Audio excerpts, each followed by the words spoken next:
Hey guys, this is Brock Chapman, associate broker with Signature Home Sales. Welcome to the very first episode of Where's My Money Wednesday, where I interview hard money lenders, loan officers, mortgage brokers, so that when you go to buy a house, you have a resource and a library that you can go to figure out who the lender is, what they have to offer, and what makes them different.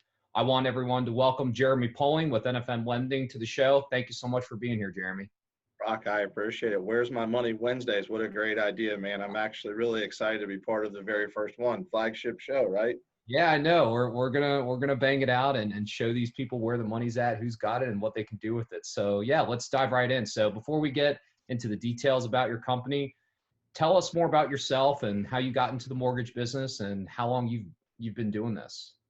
Crazy story, right? So right out of college, I didn't know what I wanted to do. Living with family in Pittsburgh, Pennsylvania, uh, interviewed on campus, literally with PNC Bank. They said, "Come over. We need folks in our branches. You look like a great fit. You seem like a pretty intelligent kid." Before I knew it, 6 months out of college, I was in a job in PNC Bank, Pittsburgh, Pennsylvania, literally selling home equity loans on a dialer router with a headset, loop calls, depository accounts, Old school, over huh? and over. What was that? 9 hours a day of loop calls. I shortly thereafter met a gentleman by the name of Mr. Joseph Maggio, who owned a company in Pittsburgh. He was a mortgage broker. Gave me an opportunity to jump right into to private mortgage lending. That was 2000, actually, yeah, just 2000, and been doing it ever since. Okay, cool. Sounds good. All right. Well, we're going to dive into something that I think a lot of people don't consider when they're thinking about lending and kind of what goes on behind the scenes. Tell me about your perspective as a lender with your experience, like following the Federal Reserve. A lot of people don't realize that their decisions and the federal funds rate that they create, how that affects the interest rates in the mortgage market. Um, and Congress, politics, like how all of that plays a role in the housing market. So how do you and your company stay updated on these topics, and like what do you recommend to agents and the general public to stay educated?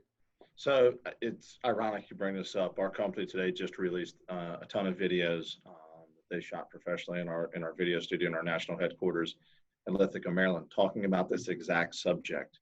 Because consumers, they understand the hot words, right? The buzz phrases that are out there: interest rate decrease, rates are slashed, rates drop, rates are increasing, rates on the rise. All time However, now, right? exactly, whatever, however you want to form the variation of those words, those are catchphrases, those are buzzwords, and consumers hear that. It's a very loud soundboard right now in our country, as markets have been on a pretty good trend for homeowners. Housing markets are very strong right now. Great data coming out of not only the Mortgage Bankers Association polls last month for the month of September, but we also have great information coming out now from the National Real Estate Association, or the Realtors Association, with their projection as well. So our company, we're very technology forward in the sense that we have the different platforms for our training. We do have requirements specifically to attend a certain amount of training each month, specifically talking about those topics. Even more so, how do you articulate those words and break that down out of analytical industry jargon and communicate that to your customer to where they understand what you're saying, so they can make a better educated decision when they're shopping for their mortgage product. So we are trained on that in-house. I'm a reader. I do a lot of reading, so I always try to stay at the forefront of my own education in that fact. But NFM, they definitely put that out there for their employees. Right. So I know, like, when the Federal Reserve is about to make a decision on whether to keep interest rates the same or drop interest rates, I mean, that's really big news. And I know that there's probably some certain public channel, most likely on cable, that people can go to check those out. So are there any resources like that you guys use, or what is it exactly that you guys are using? Obviously, you guys are getting the education personally yourselves, but Right. anything else that you can recommend? So, in the background, I'll have Squawk on the Street playing in the background at any given day, right? Like to hear what the markets are doing, not just necessarily the markets for the housing industry, but all global markets all have a direct effect on our industry, whether we like to believe that or not. Yep. Consumers, though, Yeah. the one thing I will recommend to a lot of consumers, there are educational classes in most communities that are offered for free through HUD housing counselors. Oh, okay. The information you find online can be misleading sometimes. Normally, a lot of that's clickbait. Folks trying just to get you to click into shopping their mortgage programs or shopping their rates or directing you to their services. Uh, you bring up a good point, right? When consumers hear that information on television or on the radio, by the time we're staring at an interest rate decision or the week of or the week before, in most cases the analytics are pretty good. Those folks that are over on Wall Street know exactly what they're doing. In most cases, if there are going to be any movement with the federal funds rate, that's pretty much already baked in to the pricing 30 days prior, right? So, Okay. those future markets have already hedged what they believe the markets will do or how the markets will react. So when we're talking about an interest rate change, and let's, in theory, use an illustration of say next Wednesday, that everyone in the industry predicts that interest rates will go down. Well, in theory, if everyone is predicting rates to go down, it's pretty much a guarantee that that has already been baked in or hedged into some of the pricing with those mortgage-backed securities for a good So 30 the rates days. are already that low based on what they forecast. Correct. Correct. Future markets, yeah, future markets are very predictive in that sense. Do they get it right all the time? Not necessarily, but you're not going to see the wild swings. And the correlation between the federal funds rate, the overnight exchange rate, and a 30-year interest rate or a 15-year interest rate, they're not one and the same. They're completely different animals. There's a whole explanation that we could go into if we wanted to get micro on that, but again, they're not one and the same. So that funds rate, the banks are lending that money to each other in the overnight exchange. That is just a very small portion of what will be delivered actually at the table of a retail mortgage transaction. Gotcha. Cool. Yeah. So we've covered what goes on behind the scenes that a lot of people consider when they're thinking about a mortgage and how the funds rate, stock market, mortgage market, they're all, like you said, even the whole world, everything's tied in together. So let's dig in a little bit more about you and NFM lending. So what kind of loan products do you offer and what kind of loan products do you guys not offer? Okay. So, short little plug here for NFM. NFM lending, we are a direct mortgage lender, meaning that we can lend our own funds. We are, in fact, direct Ginnie Mae, Freddie Mac, and Fannie Mae accredited, meaning that we have the designation from all three of those institutions, which will allow us the ability to also service loans, meaning that we can not only lend our money, make those loans, put them through the process of closing, but then we also can service them through our customer service center and collect those payments. NFM, our slogan is, America's common sense lender. One thing that I pride myself on, and I'm very happy to work for a company that uses common sense when underwriting. You would be surprised in today's age with the automation that's available, the technology that's available. Human sets of eyes are still underwriting these files, and not to bash other companies, but sometimes common sense isn't always used in our industry. So I stumble across transactions all the time where we have to step in and take over because common sense truly didn't come into play there. Right. So do you guys do like your own in-house underwriting? Mm-hmm. Like I know that's how a lot of lenders will like picture, oh, we've got our in-house underwriters. Yep. So like why is it important to have in-house underwriters? I know what it means, but what does that mean and look like to someone that's getting a mortgage from you guys? So, a lot of moving targets, right? The media, they've created, the facade that sometimes the home buying purchase can be very scary. And I'm sure for some that have gone through it, they've been on pins and needles. Some have gone through and they've breezed through and they've had a wonderful experience. trying to ensure that Needles guy when I'm up my house. I'm like, you're asking me for the same things over and over. Okay, bye, sweetie. My daughter's going to the park. I love it. I love it. Pins and needles, and it happens, right? Especially first-time home buyers or situations where you may have a unique income situation, whatever the case may be, right? You want to make sure that somebody on the receiving end of your mortgage application, number one, is competent, right? Experienced to actually close that loan. But most importantly, they're a problem solver, right? Because in today's world, not every loan fits directly into a square box, right? Or fits Right. into a round peg. So at the end of the day, you want to make sure that that team or the support team behind you, meaning your processors, your mortgage underwriters, right? Your closing department, your funding department, your title companies, just like you, very competent professional realtor that knows what he's doing in this market. You stay at the forefront of your industry and always educating yourself. No different with our side, right? So we want to have world-class underwriters that problem solve, use common sense, and have the best interest of the consumer in mind when underwriting a file. Because again, there's nothing more frustrating than dealing with a company that maybe sends your file clear across the country, say to the West Coast, to be underwritten by a third party or by another division within their corporation, and you don't have direct communication with them. We're very blessed. We are a national company. We are a Maryland headquartered company. We were founded here in the state of Maryland, and that's where the company headquarters has remained. However, we have underwriters all across the nation. But my team specifically, we're a Maryland branch. We have Maryland underwriters that I know I can get in the car 30 minutes later. I can be in front of the underwriter and have a quick powwow to figure out what the best alternative is if a problem should arise for our client. Gotcha. Yeah, that's definitely a challenge that I know I've experienced in the past with certain lenders is you've got the loan officer who's selling the product, you've got the underwriter who's finalizing the product and auditing the product, and it's almost like the head doesn't know, they don't know what's going on with one another. There's a disconnect in like you said, communication between the person that's selling you the loan and the person that's processing and finalizing the loan. So, well, it's also human nature, right? Sales, we're always yes, yes, yes. yeah, Right? Operations, the underwriter,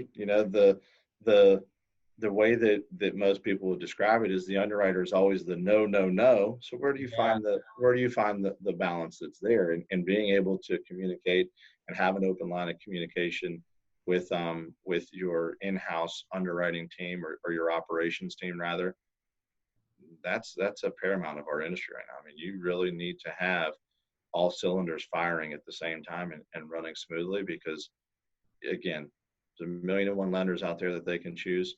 Providing the best customer service experience for those consumers is really what we strive to do, right? It's the experience. Amen. And communication key. Yeah. So let's see. Next question for you. Now, those are good questions, by the way. What's that? Those are good questions, by the way. I very rarely get asked these questions. Yeah, so no, it's fun to dig into it a little bit.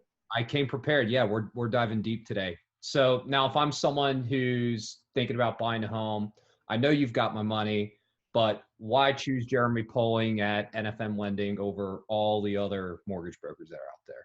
Man, that's a good one. I'm going to pull myself out of my humble being for a moment and kind of stick a big fat blue ribbon on my team.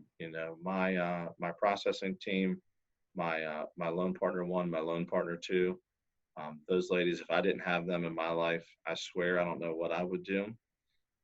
We all know what our jobs are. We come into work every morning and we go to work. We have a lot of fun doing it. But the why Jeremy Poling, the why NFM Lending truly is about, as I had mentioned earlier, the experience. I believe that identifying any issues in the early stages. I've always heard bad news delivered, right, with the solution isn't necessarily always bad news, right? There are some things that we can't get around that are terminal. That's just the way that life is. But we do a very good job as my team working together to make sure that not only are timelines met, the goals of our clients are met, but also that we welcome everybody whether it's a loan that's being turned down or a loan that's going to go to funding. We treat everyone the same with a smile on our face. And I'm just very lucky to have these folks behind me supporting me. Yeah, man, nipping those problems in the butt at the very beginning of the application. It's like, as a real estate agent, it's so frustrating when it's like a week from closing and it's like the underwriters just finding out like some of the issues that you talked about, whatever the case may be. So that's awesome. You guys, We save a lot of deals each month because of that issue. And our team, we do have a slogan, right? Garbage in, garbage out. So we make sure that when we button up a file and we give you that letter, or we give the client their pre-qualification package, that we've done our due diligence. We've taken it a step further. We've gone through the automated underwriting process. We've collected documentation. We've reviewed income. There aren't very many things that will come up outside of our control that we may not have planned for. So, right. And those things do happen, and that's where it really comes into play, where the common sense, lender and that tagline really gets to put to the test. Cool. Well, let's dig in one step further on this topic, because I know I've worked with NFM lending before, not you personally, but one of your colleagues. So some of the things off the top of my head that I've experienced in my career are like, yeah, you're requesting the tax returns, W-2s and all that fun stuff, but they're not checking. Like for someone like me, the issue that I had was they were qualifying me based on my gross income and not my net income. Because, when you're self-employed, you have a lot of tax write-offs, of course, I'll be keeping you guys in mind next time I buy a mortgage. All right. Let's see. What are some other things? Getting a brand new job. Like what are some of the common, So this is something that's trending in our industry right now. Fannie Mae's rolled out first day certainty, meaning that there are certain areas within a loan application that if we do our job properly, meaning the loan originator, if we do our job properly, we fill in the application correctly and completely. I know that seems like it should be a given, but sometimes it's not in our industry. But if we're doing our job, if we're doing our jobs properly, that income has been entered into the system. It's been analyzed correctly. Fannie Mae now has the analytics that will allow you to run that file directly through their automated underwriting portal, the AUS, their automated underwriting system. And with the first day of certainty, you would be surprised what's out there, right? Instant verification of employment pulled directly through the work number, takes out the guessing game as to how much commission or how much overtime somebody has earned on average over the last 2 years.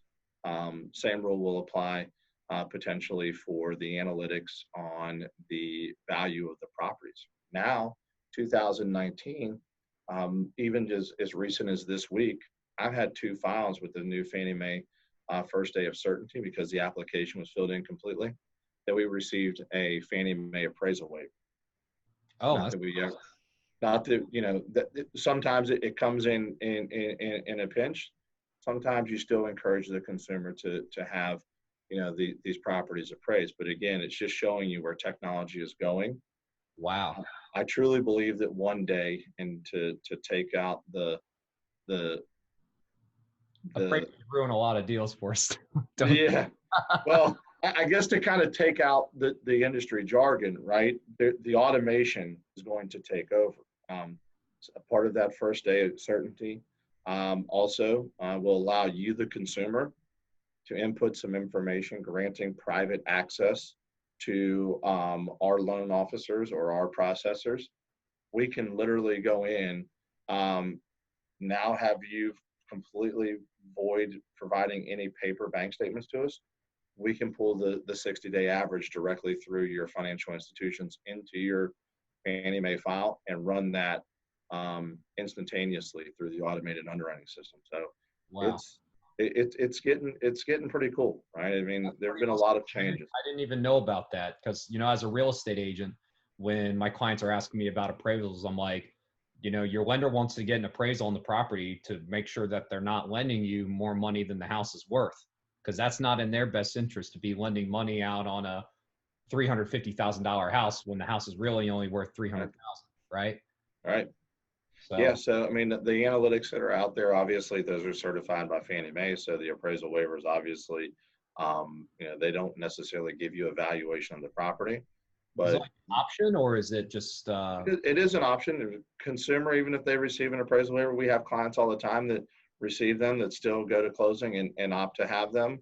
We ran across a situation this week where appraisal waiver came back on a rate and term refinance. Client was coming out of an FHA mortgage, going into a conventional mortgage, wanted to remove his mortgage FHA mortgage insurance. gotcha? Appraisal waiver came back. He didn't need any mortgage insurance. He said, "Well, I don't know why I'm going to spend the $500. We're already going to go to closing. Let's just move me over to a conventional, and I'm happy. My goal is met." That's a situation where consumer knew what their goals were. Appraisal waiver really didn't mean anything to him. He's in a situation where he owes very little on a home that's worth a lot more than what he's borrowing, and it worked out to his advantage. Saved himself somewhere between $500 and $600 by receiving that appraisal waiver. Nice. So to put my perspective on that for the prospective buyers that are listening, you've got this appraisal and you can use it as a way to protect yourself from paying too much. But like Jeremy's saying, if you want to do the appraisal waiver, it could very well eliminate the process of having it as a hurdle, because a lot of times the appraisal can ruin a deal if the seller really wants a certain amount and they're worried about the appraisal coming in low, because then they have to drop the price and then your buyer gets it for a lower price. Having the appraisal not be a hurdle anymore in the purchase process, that's huge. I didn't know that lenders were doing that. Yeah, and again, it's not guaranteed on every transaction too, right? So the analytics, when you're running it through the automated underwriting system, they don't like that value that you've input. And again, it goes back to the complete application being filled in, making sure that all of the I's are dotted and T's are crossed. If the analytics within the Fannie Mae database like that property and like the value that you're assigning to it, and you have great credit and you have some assets that you've entered in there, more than likely that will give you the appraisal waiver. If they don't like it and it's borderline, right, more than likely it's going to get kicked back and you're going to ask for a full 1004 Fannie Mae form appraisal. Cool, man. Yeah. All right, and now my favorite question, because y'all lenders are calling me all the time, and Yes. the one thing that I always ask every single lender is, tell me about any special programs. What do you offer that most other lenders do not? You know what I'm talking about. I'm Man. talking about free Yeah. money. I'm talking about investor programs, talking about jumbo loans. I'm talking about all the good stuff. So all lenders are coming at you 100 miles an hour. Brock, we have this, right? Yeah. Brock, we have this, right? Yeah. Brock, we have this, right? What are we looking at, right? I mean, it's kind of cool, right? Because our industry, 19 years I've been doing this, and I've seen the good, the bad, and the ugly. I will tell you where we are today, current space, October 2019. The ability to repay is the king, right? There are no more of the crazy hybrid mortgages that were out there. They want to make sure that you have some sort of ability to repay, some verifiable source ability to repay these loans. Investor loans right now, they're awesome. We have a program right now that's out that will allow you to specifically use the incoming rent roll for that property to cash flow and use as the income. So there's no income verification specifically on the investor. The income is then verified directly through the rent on the property. It's awesome. Fannie Mae also has a delayed finance program that was rolled out, meaning that if these investors are out there paying cash for these properties and they're rehabbing them themselves, as long as they get that job done inside of 6 months, they can then use the new appraised value after repairs, and they can use 75% of that after repair value to cash out and repay themselves for the money they came out of pocket to acquire and rehab that property. Meaning that in most cases, there's a very short-term period in which those investors have money out on the street, because by the time they go through the refinance process and securitize that with a mortgage or collateralize it with a mortgage, they're taking their money back out and they're on to the next project. Right. So So are you seeing this a lot with like flip properties that they're doing? They're buying it, fixing it up. Once it's fixed up, refinancing it and reappraising it. And then you say taking some of that cash and putting in the next project. Did I get that yeah, right? not necessarily flips, but I see folks that are trying to build their retirement portfolio, or their, a lot of folks right now are on this big Dave Ramsey kick, right? How to build wealth, and how to have, no debt, but income coming in that pays you. So individuals that are interested in acquiring investment properties and want to get them, up and running. Number one, with clients or with tenants in them, but also not using very much of their own money out of pocket. They're using short-term funds, whether it's a loan against the 401k that will be repaid 6 months later So is there after like they've. a down payment requirement for this investor loan?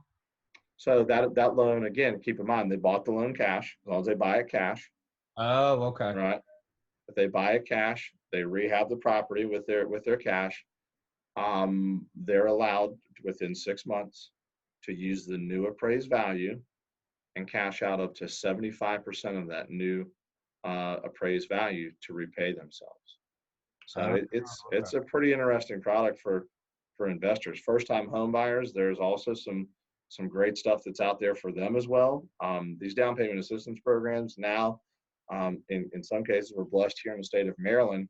Governor Hogan just refunded a new program that allows for individuals that carry up to $40,000 of open student loan debts to actually buy a new home, receive up to $5,000 in down payment assistance, but also pay off student loans up to $40,000 at closing, which is forgiven if they live in the home for a minimum of 5 years. So okay. there's some cool stuff that's out there, right? I mean, there's also programs that are forgivable grants. Normally, these programs will provide a consumer with 3 to 4% of the gross loan amount Wow.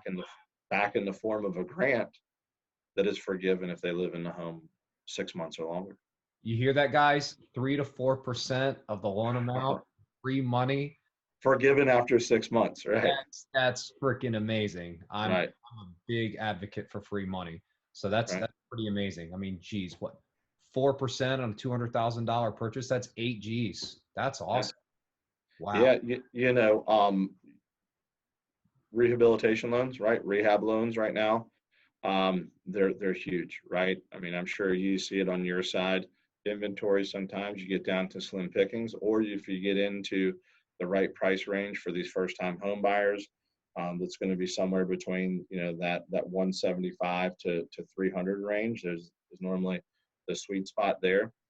You may have some upgrades that those families want to have, whether it's, bathrooms, kitchens, dining room, whatever the case may be. um, Fannie Mae has a renovation loan. FHA has a renovation loan. So that fits all credit qualification types, in the sense that, if you are an FHA qualified buyer, there is a product for you which will allow you the ability to take out additional money to update kitchens, bathrooms, whatever the case may be. No over improvements are allowed. Same with Fannie Mae qualified borrowers. There are Fannie Mae programs which will allow for additional money out to rehabilitate a property or to update or improve a property. So we're seeing a lot of that right now for first-time home buyers that are wanting to build some equity. Okay, so I know about the FHA 2 or 3K loan. I mean, it's probably Yeah. one of the most popular ones out there. And now they've Yep. got the conventional rehab loan, which is called the home style loan. Is Yes, that sir. different? Is that different than the Fannie Mae renovation loan that you're talking about? No, Fannie Mae home style. Yeah, there's a couple of different Okay. variations of it, right? There's a streamlined process, and then there's a full home style renovation loan. Again, each of those have their respective qualifications and what their purposes are. Right. But they were, Is the magic number, if I remember correctly? what's that?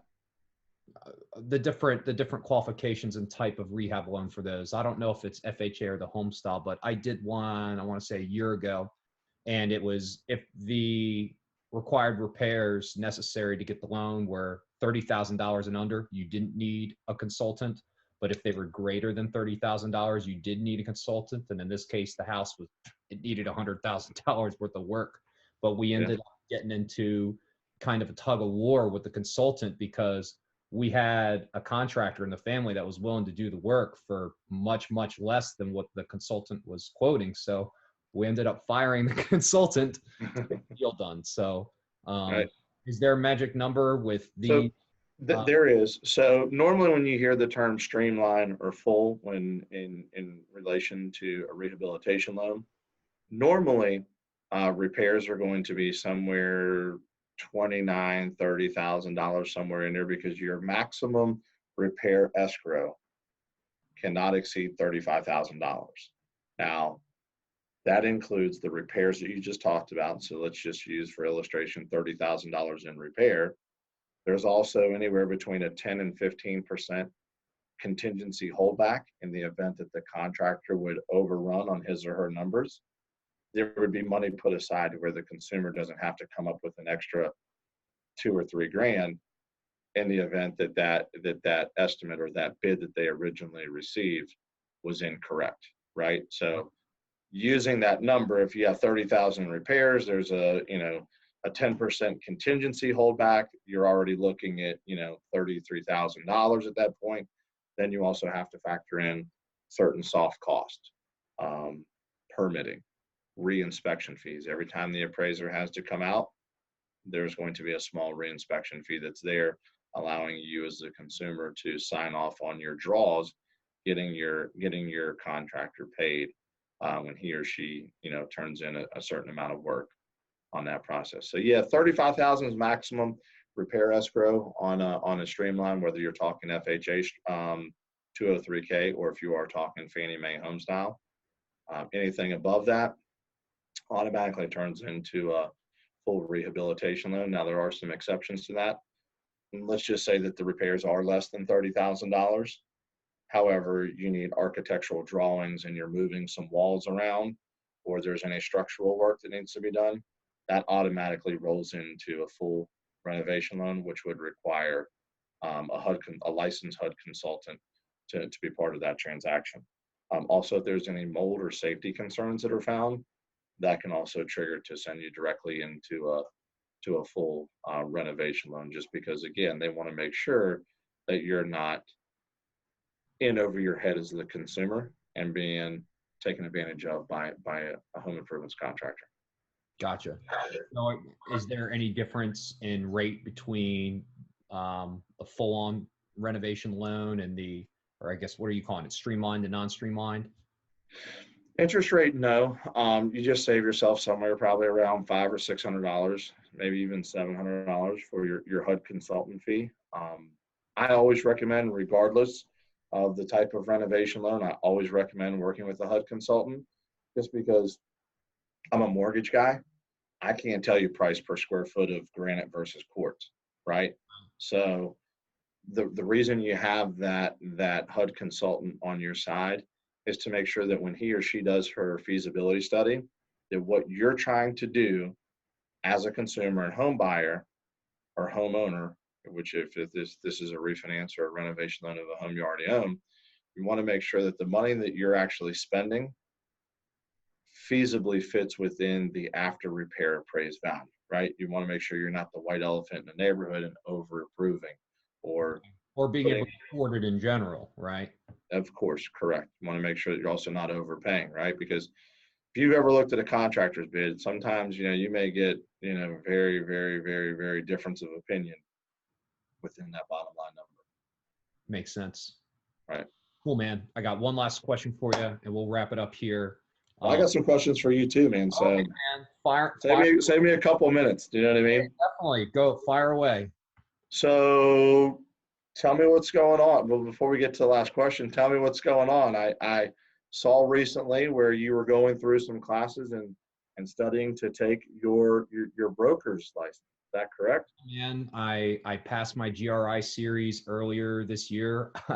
As if I didn't already have enough on my plate going through freaking cancer treatments and whatnot. I wasn't going to let that hold me back, and got through the classes. I think my last class was in like March or April, and studied up and didn't pass the broker exam the first 2 times. It is a tough test, man.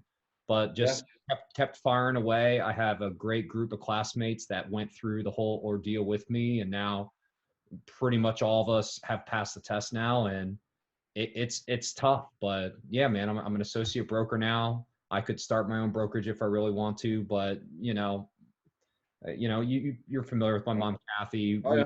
Yep. going on, and we're rocking and rolling, and I'm positioning myself to take over the business in the next couple of years, and things are going great. So I don't really see the need for me to kind of reinvent the wheel that we've already created for ourselves. And yeah, man, I'm just always trying to improve myself, get educated about all different aspects of the business, which is, one of the main reasons why I wanted to start this, like, Where's My Money Wednesday show. Where's My Money Wednesday? Right. Where's My Money Wednesday? Because I work with a lot of buyers, and every once in a while get a call from a lender or talk to another realtor that says, oh yeah, I know this guy that's got this program. I'm thinking, like, what am I doing? Like, why don't I just bring all the lenders to the consumer and really save them a ton of time by having to do the homework for them? And because they don't necessarily always know the right questions to ask you guys too. And I'm not always And available. it puts you in a tough situation as the realtor because they look to you for your professional opinion and resources, right? And sometimes I'm sure you get hit with questions just like I get hit with realtor questions, right? And Yep. you want to be of the best service to your clients, whether lender A, lender B, lender C are the right fit to know what's exactly in their arsenal. You should obviously stay up to date with that. So yeah, so congratulations on Thank your on passing your test. Another thing I want to catch up with you on. I know it was a hot button last year. I know that we had sat down and talked about this a few times in regards to unnecessary fees and how you were kind of spearheading the forefront and making sure that your clients knew how you would work hard to save them money in regards to what are junk fees, what aren't junk fees. Are you continuing that series? Are you still putting that out there to your clients? Are you talking to them about overpaying or paying these certain fees that may not be necessary in a real estate transaction? it's part of our culture. If you're paying for something, you should get something in return. And when I first got into the business, I start to get a couple deals under my belt, and I'm reviewing the closing statements, and I saw these fees. Sometimes they're called transaction fee, broker fee, admin fee. Now they're calling them broker compliance fees. I mean, however you want to spin it. I was asking my broker, like, hey, like, what's this? And she goes, oh, it's just the fee that a lot of the brokers charge. And Right. I've interviewed with every freaking brokerage out there. Like, trust me, I'm constantly trying to get recruited. Hey, we'll give you this, and that. And you come over with our company. But I'm like, yeah, but do you guys charge the admin broker, blah, blah, blah? And they're like, oh yeah, well, we'll teach you how to spin it to where, the customer and client, they'll pay it, and it'll be all good, and it'll keep more money in your pocket. And that's just really not what I'm all about. Sometimes I'm getting these checks that are 4,000, 5,000. If it's a great deal, I mean, average price point Frederick's $300,000. I'm gonna Right. make $9,000 and ask you for another 500. I mean, it just doesn't sit well with me, because am I really looking out for my client if I'm going to charge them an extra fee on top of what's already, more than taking care of me? My broker charges me a $500 transaction fee. You know what I'm doing? I'm taking it out of my check. A Right. lot of these other agents out there, what they're doing is they're not only charging it to their client, but sometimes I like to use $500 as a magic number because that's about the average that they are. Sometimes they'll charge them $800, $700. I've seen them as high as $1,000. And I didn't want to associate myself. And I'm not saying that these agents or brokers are bad people. I Right. think it's a different in perspective of how we see the business. I mean, in my opinion, if you're not screening your own commissions and your own fees, you're probably not doing a very good job in screening the fees of the lender, the title company, the Right. inspector, the insurance. I mean, all these different parties that are a part of a real estate transaction. And so, yeah, I mean, it's become one of our unique selling propositions is, this is where we're coming from. We're looking for things like this to save you money. Yeah, and I knew when you started spearheading that campaign last year, I just kind of wanted You to looked up your follow you. closing statement. That's what you did. What's that? What's that? I said you looked up your closing statement. Right. Right, listen, it was probably one of the best marketing pieces that I had seen out there when you put that out. So I want to follow up that. One last question, right? So 2019 has been a phenomenal year for us. We're finishing very strong. There's a great surge of refinance applications coming through. The purchase business doesn't seem to be slowing down.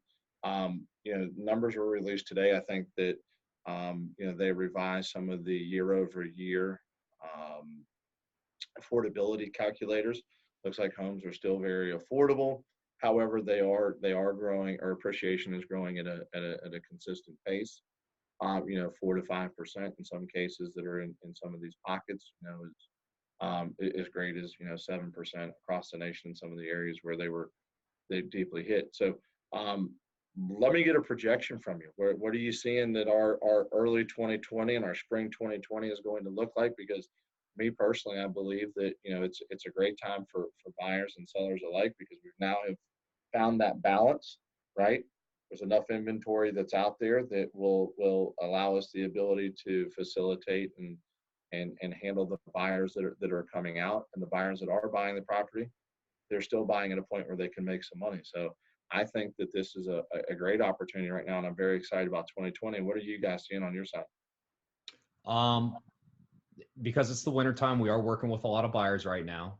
As you know, real estate is seasonal. You have more of a favorable seller's market in the spring and summer, more of a buyer-friendly market in the fall and winter. And back what we were talking about earlier with how everything's intertwined, I follow the stock market pretty much every day. And I'm sure I'm not the only one out there that thinks that the stock market, particularly the index funds, are heavily inflated right now. And I think there's kind of some suspense. And are we going to have a recession in the next couple of years? But just because you have a recession doesn't mean that it affects the housing market. The mid 2000s was definitely the biggest hit we've probably ever taken in real estate. Right. But and that was a real estate recession. Yeah, that was truly a real estate recession. Amen. Right. None of us can predict the future, but if you want to answer your question, I think people are flocking to safe investments. And what is a safe investment? Because everyone's been buying stocks out the wazoo, and now the S&P 500's almost 3 times at what it was at the peak of the bubble in the mid 2000s. So for those that are listening, I definitely suggest that you, at the very least, check the stock market every once in a while, because everything is interlocked. But I think a lot of people realize that, and that's why they're flocking to safe investments like real estate. Right. If you look at real estate over a long-term perspective, it is one of the safest investments out there. People are always going to need a place to live. You can buy a house. It doesn't matter where it is in the country. I mean, obviously, location. You're going to do better the closer you are to a metropolis like the DMV, New York, San Francisco, LA, Houston, Dallas, all these big cities. I think prices and purchases are going to continue to be steady, and people are going to continue to flock to them, because I think there is a lot of uncertainty in the financial markets, which is why people are turning to real estate. I mean, all you got to do is buy it and rent it out, baby. Yeah, right. I'm with you. I'm glad to hear that. So sorry I threw those 3 questions at you quickly. I know that we probably didn't have time for that. You had one more question. It's all right. No worries. I'm throwing the same question back out to you, because this is something that I'll never forget in my career, because I'm a big advocate when I'm looking at settlement statements to make sure everything is lining up and is what it's supposed to be. I was doing a price out for a buddy of mine who's a client, and his numbers are tight, just got a brand new federal job. And I won't give the name of the builder or the lender, of course. But once I told the lender that my buddy's numbers were going to be pretty tight, he goes, "Oh, well, there was a doc prep fee and an underwriting fee. Each of them were $500 a piece. That's $1,000 total in fees." And all of a sudden, he just waived them, gone. So I was thinking to myself, hold on a second. Did I just find the admin fee, broker fee, transaction fee? You know what I'm talking about? For like the lender side of On the things? lender side. Yeah, Yeah. absolutely. I want to know, like, what are your thoughts on this subject? Do you guys charge them? And like, what, if you do, like, what is your doc preparation fee and underwriting fee? And like, you tell me, I'm asking you.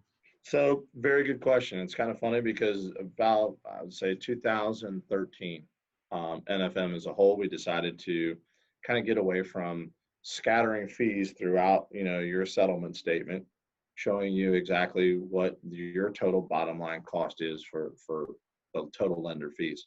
And every loan that we put through production, we average anywhere between somewhere around $750 all the way up to $1395, depending upon the state and the requirements for that state. It's a flat fee. Those are all application fees. We don't charge doc prep fees, underwriting fees, third-party miscellaneous fees, things of that nature, right? So here in the state of Maryland, every loan that goes through production, there is a $1395. It's an application fee to NFM. Basically, that $1395 is the cost of production for that loan being serviced by us without us having to charge any third-party miscellaneous fees, and also offer industry pricing, meaning the interest rate, without any fluff built into that interest rate. Because truly where we, as a direct lender, make that money isn't necessarily on that $1395. That's our production cost to pay our processor and to pay our loan partners on these files. But really, when you think about your loan being packaged up with 1,200 other loans that will close this month, and we service, say that pool of mortgages for 180 million at a 4% interest rate. That's where the true profit margins are for these direct lenders, right? So if you've ever heard the term bundle you save, that's why we're able to offer such a reduced pricing, because again, those loans are being bundled together in mortgage-backed securities that are much larger than one individual piece. Gotcha. Very cool, man. Yeah, Well, man. I'm gonna try and wrap it up here. Thank you so much. I think this was an awesome launch for I had the. a great time, man. I'm excited. I'm going to definitely follow you, and you need to put it out there and let people know how to dial in on Wednesdays. I mean, Facebook Live would be cool for me. That way I can kind of put it up on one of my monitors in the office and kind of watch you while I'm working, plugging away. Definitely, man. I'm sure this isn't, goodbye for everything for us. We'll definitely have you back on again. And again, thank you so much for your time. And Yeah. I'll make sure I put your information here. Oh, no, you tell us if someone wants to reach out to you, if someone's looking to do business, I'm shopping for a home, I want to get a loan, Yep. hit them. How are they contacting you? So branch is located here in Newmarket, Maryland, 164 West Main Street, Suite A. Stop by and see us. Doors open all the time. I'm sure right down here somewhere you're going to have a cell phone number for me, right? 301-676-5506. If you want to check out the website, www.jeremyspolling.com. Would love to answer any questions that you have. Brock, I appreciate you having me on today, man. This was a great time. And if you ever need any junk fillers, or if you ever have some time to kill, we'd love to maybe shoot you in our office one time and go live from here. Yeah, man, we'll definitely do that. Well, for any of you that are watching, thank you so much for tuning in. Again, my name's Brock Chapman, associate broker with Signature Home Sales. My website's brockchapman.com. I've got a lot of great stuff on there. You can search for property. I have a home valuation tool. There's a market reports tab where you can type in an address or an area or even a community and get statistics on recent comparables that have sold. I've got information on grant programs. I mean, the list goes on and on and on. So again, thank you so much for tuning in. And if you need help buying, renting, selling, or investing, feel free to reach out to me. My email is brock@signaturehomesales.com, and my number is 240-285-1306. Hablo español también, si conoces algo. All right. Awesome, man. Jeremy, thanks for being on. Thank you for your time, bud.